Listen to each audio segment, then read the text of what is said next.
Praise the lord. प्रभु यीशु मसीह के नाम से आप सबको मेरा सलाम। आज हम व्यवस्था विवरण 28वां अध्याय और उसकी 1 और 2 आयत से कुछ चीज़ें जो परमेश्वर ने मुझे सीखने के लिए हेल्प करी, जिससे मैं आशीषित हुई, वो हम देखेंगे।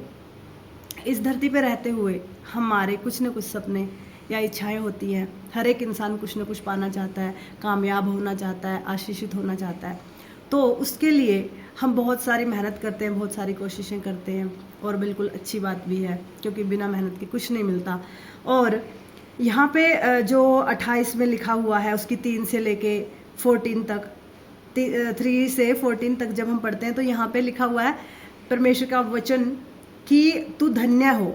ठीक है, धन्य हो तू नगर में, धन्य हो तू खेत में, धन्य हो तेरी संतान, धन्य हो तेरी भूमि की उपज, और बहुत सारे ऐसे आशीषित वचन लिखे हुए हैं, और उनको हम अपने मुंह से बोलते हैं और उनकी घोषणाएं करते हैं, ताकि हमारी लाइफ में वो चीज़ें हो जाएं। परमेश्वर का वचन ऐसा कहता है कि अपने मुंह की बातों के फल को हम प्राप्त करते हैं। जो हम अपने मुंह से बोलते हैं, हमें अपने मुंह से अच्छा बोलना चाहिए, तो उसको हम क्या करते हैं, फॉलो करते हैं। लेकिन यहाँ पे ये जो 3 से लेके 14 तक लिखी हुई बातें हैं, है ना, हम सब चाहते हैं हमारी लाइफ में पूरी हों। तो वो बातें पूरी कैसे होंगी? क्या हमारे बोलने से, महज बोलने भर से वो पूरी हो जाएंगी? तो ये बातें हमारी लाइफ में पूरी हों, उसका सीक्रेट जो है वो एक आयत में लिखा हुआ है, और वो क्या है? यदि तू अपने परमेश्वर यहोवा की सब आज्ञाएं जो मैं आज तुझे सुनाता हूँ चौकसी से पूरी करने को चित्त लगाकर उसकी सुने, तो वह तुझे पृथ्वी की सब जातियों से श्रेष्ठ करेगा। फिर अपने परमेश्वर यहोवा की सुनने के कारण ये सब आशीर्वाद तुझ पर पूरे होंगे। तो हमें क्या करना है?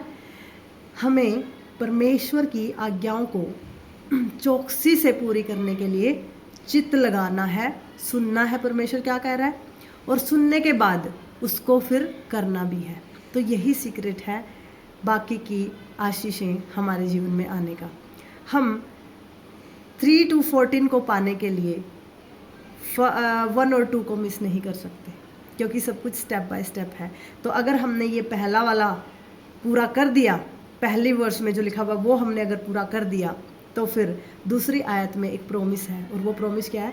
परमेश्वर यहोवा की सुनने के कारण, ठीक है, ये सब आशीर्वाद तुझ पर पूरे होंगे। कौन से आशीर्वाद? आशीर्वाद नीचे लिखे हुए हैं, है ना, और वो पूरे कब होंगे? जब हम यहोवा की बातों को सुनेंगे और उनको मानेंगे।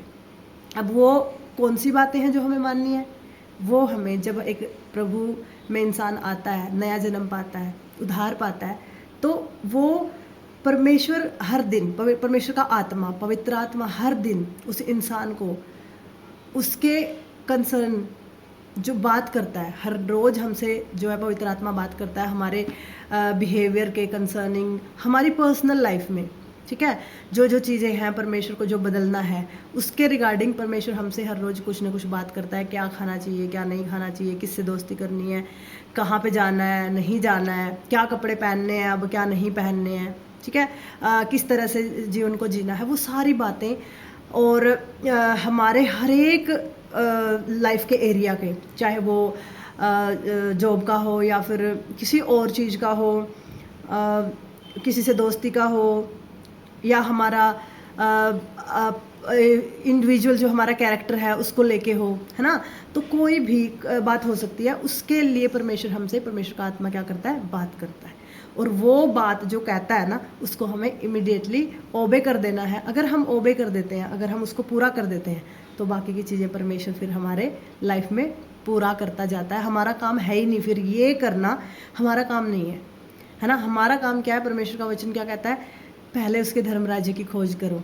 तो अपनी पर्सनल लाइफ में जब हम उन चीज़ों को लेना शुरू कर देते हैं, उन बातों को मानना शुरू कर देते हैं, तो बाकी की चीज़ें 3 से लेके 14 तक परमेश्वर हमारे जीवन में पूरी करता जाता है। इस वचन से परमेश्वर हमें आशीष दे।